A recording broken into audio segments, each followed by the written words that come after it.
Alex Ovechkin has been doing this one thing of many things that has allowed him to become hockey's greatest goal scorer that also goes against common coaching cues. If you've been taught to go for a quick release by getting your hands way in front of you with the puck way in front of you and practicing shooting there, well, I will tell you this. I have looked at every single one of Ovechkin's goals in depth. He doesn't really do that, whether it's from distance or in tight. Now, it's easier to do in tight because you can get away with having bad mechanics in tight. But the reason that Ovi has been able to score from beyond the top of the circles for so long is not only due to the power that he gets behind the shot, as he gets about 80 to 85, sometimes 90 miles an hour on his wrist or snapshots, but it's the way that he loads up his quick release that is distinctly different from what is taught.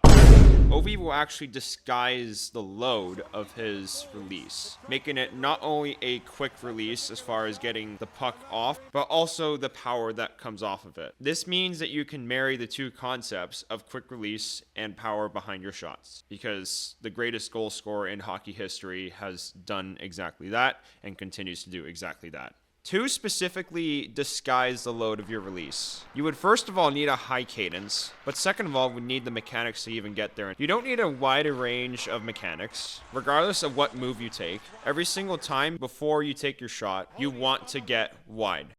Ovechkin in with a shot, scores! What a shot! Since I mentioned him, let's look at Ovechkin first. I'm sorry for doing this in the background. I would normally like doing this live, but has been a bad week of tech. Like, I wanted to throw everything out of the window, if you know what I mean, and I lost a bunch of files. Then I tried re-recording, didn't charge my microphone. Also had an iPad crack, which was not due to having it on the ice, but anyway, enough complaining. So here's how Ovechkin will disguise his release. There's a good example at this shot against the Canadiens here, where he takes the puck right around the red line, crosses to the middle, and right before he releases, he gets into his wide stance corkscrew as he drags the puck fully back in a shooting position, and then he shoots through the defender as he falls over, but that's like its own thing. Either way, the setup is there right beforehand.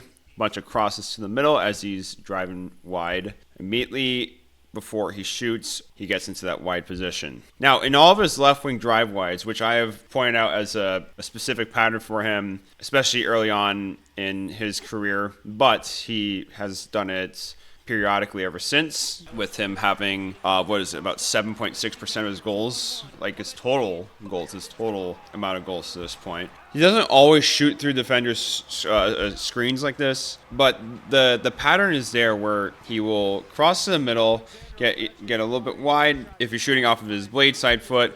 Maybe he won't necessarily plant like super wide as he does with the corkscrew if he's shooting off of his knob side foot, but the pattern still remains where he takes crosses to the middle. It could be one, it could be three, it could be two.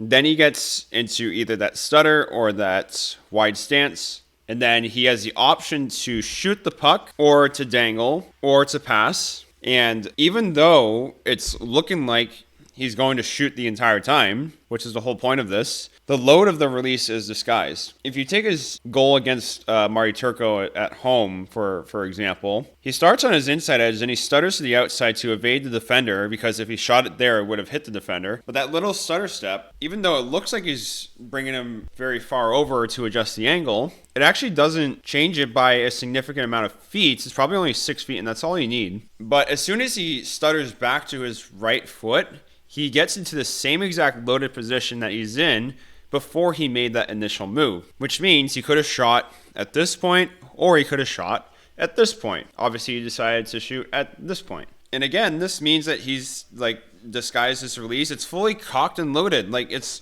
as far back as you can get with a load on your release, and yet he's changing angle, he's making dekes, he's making dangles out of it, and he's shooting it either through or around defenders. He's done it for years to this point, and he's super successful with it. Now I'm going to transition to myself to show you some regressions and progressions you can do. The main points, once again, of the disguised loaded releases, I'll call it. There could probably be a better name for it, but whatever, like, just so everyone can understand what I mean. This is kind of what I'm talking about, and basically how it's different from what coaches traditionally teach.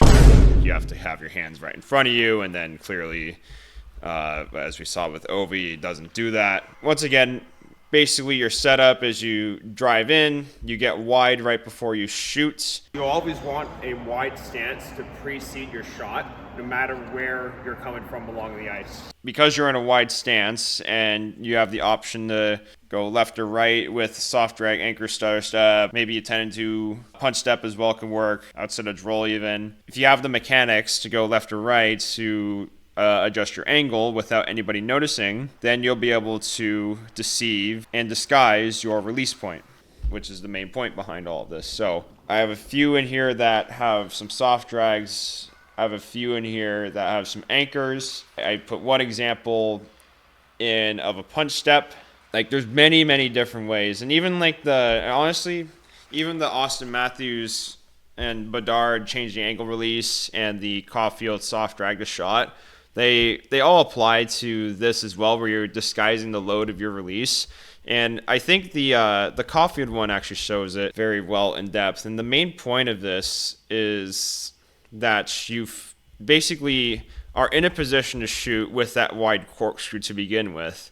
Then you execute your move, whether it's soft drag, anchor, punch step, and then that changes your trajectory slightly. But then you immediately go back into that corkscrew, which is the whole point of taking a shot to begin with. And then you release after that. Now that you've changed the angle, now that you're away from the defenseman, now that you've changed the angle on the goalie. This is all super advanced. It's all very subtle. It's all very quick. But one very important thing that I did not discuss with like the change angle video, for instance, is that the thing you want to know about this is that just because it's a quick change of the angle and whatnot and a quick move, it does not mean that your hands stay right in front of you. So as you see me doing these moves, you'll see that my hands are still in that loaded position even after I make the deke. They go right back to being in a loaded position to shoot. So I do this all very quickly in a quick time frame. So would this not be considered a quick release? I think we have to be very specific with what we're talking about with quick releases. And as I see it, as far as like the puck being loaded to then going off your stick, if that's how you define it, this fits that definition very well. Plus you're getting power out of it. And that is something I have not seen with many of, like, let's say the online coaches and like the online sphere that have looked at or have tried to coach shooting. They don't necessarily talk about this point where it's that you can have power and quickness to your shots, and you can have it loaded in a like clear position that you shoot. As we saw with Ovi, he's like on camera, you can clearly see that he's always in positions that have the puck loaded and really stretched far back. Like, it's obvious, in massive air quotes, that he's going to shoot it, right? Well, he still scores anyway.